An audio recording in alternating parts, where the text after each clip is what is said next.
जय जय राम श्री राम जय राम जय जय राम श्री राम जय राम जय जय राम श्री राम जय राम जय जय राम श्री राम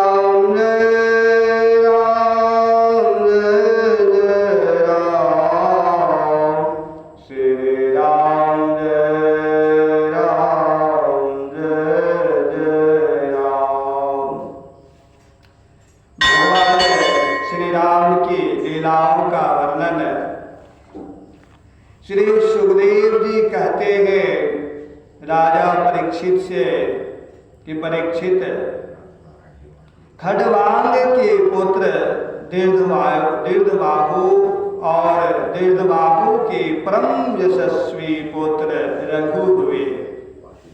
रघु के आज और आज के पुत्र महाराज दशरथ हुए।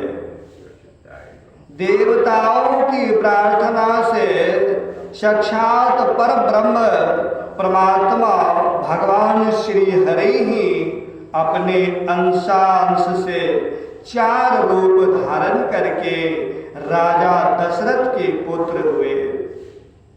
उनके नाम थे राम, लक्ष्मण, भरत और शत्रुघ्न। परीक्षित, सीतापति भगवान श्री राम का चरित्र तो बहुत तत्वदर्शी ऋषियों ने बहुत कुछ वर्णन किया है और तुमने अनेक बार उसे सुना भी है। तो भगवान श्री राम ने अपने पिता राजा दशरथ के सत्य की रक्षा के लिए राजपाट छोड़ दिया और वे वन में फिरते रहे।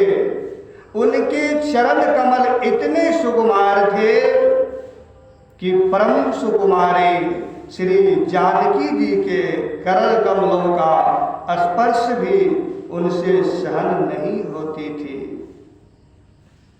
वे ही चरण जब वन में चलते चलते थक जाते थे तब हनुमान और लक्ष्मण उन्हें दबा दबा कर उनकी थकावट मिटाते थे। शूर्पणखा को नाक कान काट कर विरूप कर देने के कारण उन्हें वियोग के कारण क्रोधवश उनकी भौएं तन गई, जिन्हें देखकर समुद्र तक भयभीत हो गया। इसके बाद उन्होंने समुद्र पर पुल बांधा और लंका में जाकर दुष्ट राक्षसों के जंगल को दवाग्नि के समान दग्ध कर दिया। वे कौशल नरेश हमारी रक्षा करे। भगवान श्री राम ने विश्वामित्र के यज्ञ में लक्ष्मण के सामने ही मारीच आदि राक्षसों को मार डाला। वे सब बड़े बड़े राक्षसों की गिनती में आते थे। परीक्षित, जनकपुर में सीता जी का स्वयंवर हो रहा था।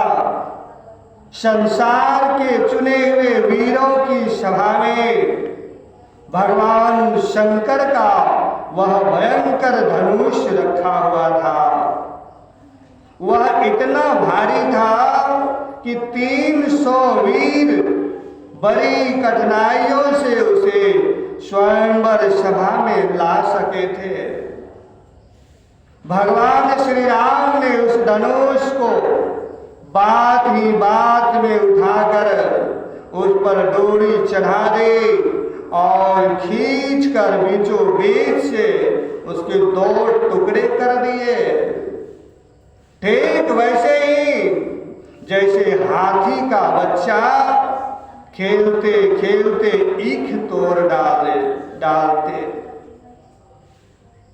भगवान ने जिन्हें अपने वक्षा स्थल पर स्थान देकर सम्मानित किया है, वे श्री लक्ष्मी जी सीता के नाम से जनकपुर में अवतीर्ण हुए थे। वे गुण, शील, अवस्था, शरीर की गठन और सौंदर्य में सर्वथा भगवान श्री राम के अनुरूप थी। भगवान ने धनुष तोड़कर उन्हें प्राप्त कर लिया। अयोध्या को लौटते समय मार्ग में उन परशुराम जी से भेंट हुई जिन्होंने 21 बार पृथ्वी को राजवंश के बीज से भी रहित कर दिया था। भगवान ने उनके बढ़े हुए गर्भ को नष्ट कर दिया।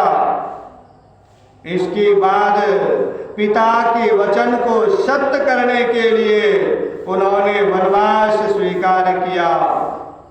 यद्यपि महाराज दशरथ ने अपनी पत्नी के अधीन होकर ही उसे वैसा वचन दिया था, फिर भी वे शल्य के बंधन में बंध गए थे।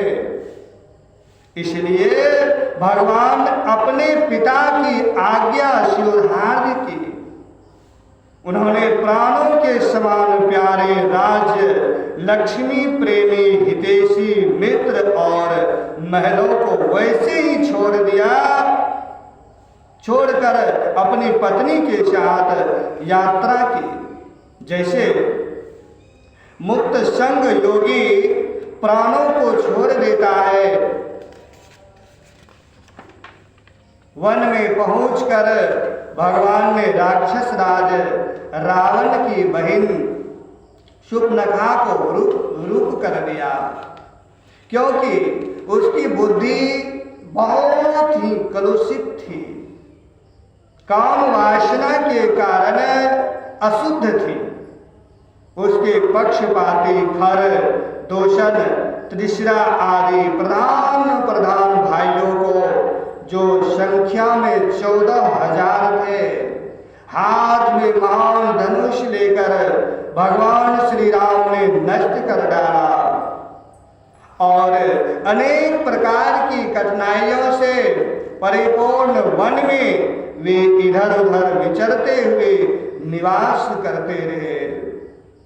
परीक्षित, जब रावण ने सीता जी के रूप, गुण, सौंदर्य आदि की बात सुनी तो उसका हृदय काम वासना से आतुर हो गया। उसने अद्भुत हरिण के वेश में मारीच को उनकी पर्णकुटी के पास भेजा। वह धीरे धीरे भगवान को वहां से दूर ले गया।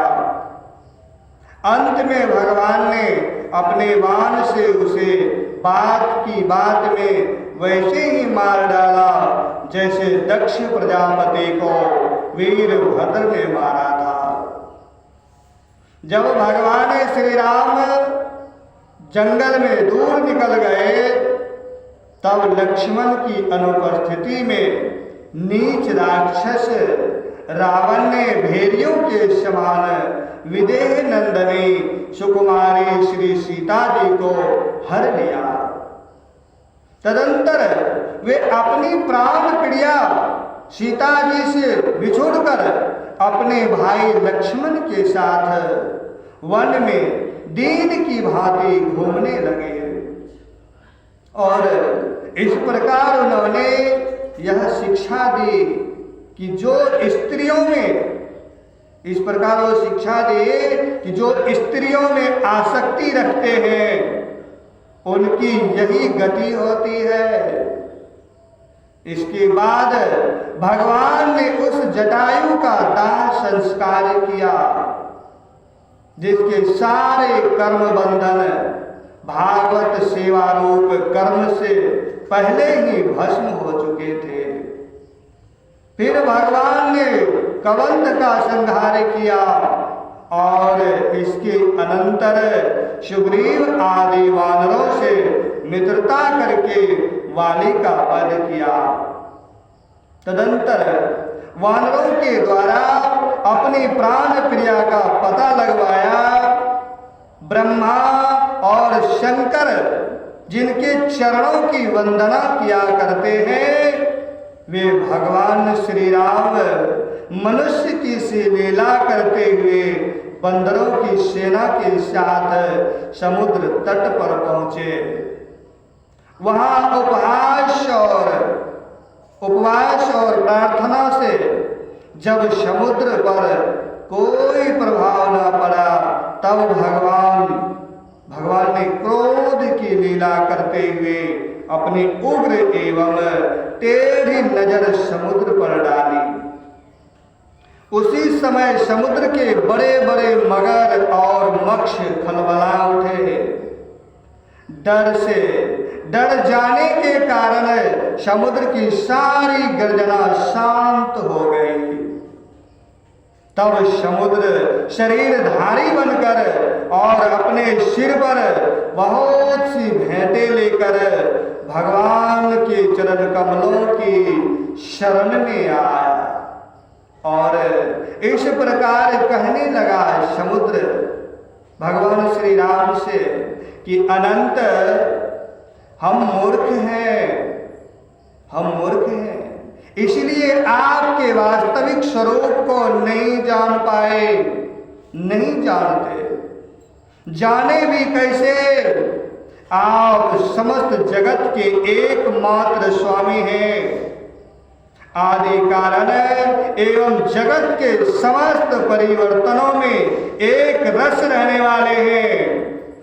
आप समस्त गुणों के स्वामी हैं। इसलिए जब आप सत्वगुण को स्वीकार कर लेते हैं, तब देवताओं की रजोगुणों को स्वीकार कर लेते हैं। तब प्रजापतियों की और तमोगुण को स्वीकार कर लेते हैं। तब आपके क्रोध से रुद्रगण की उत्पत्ति होती है।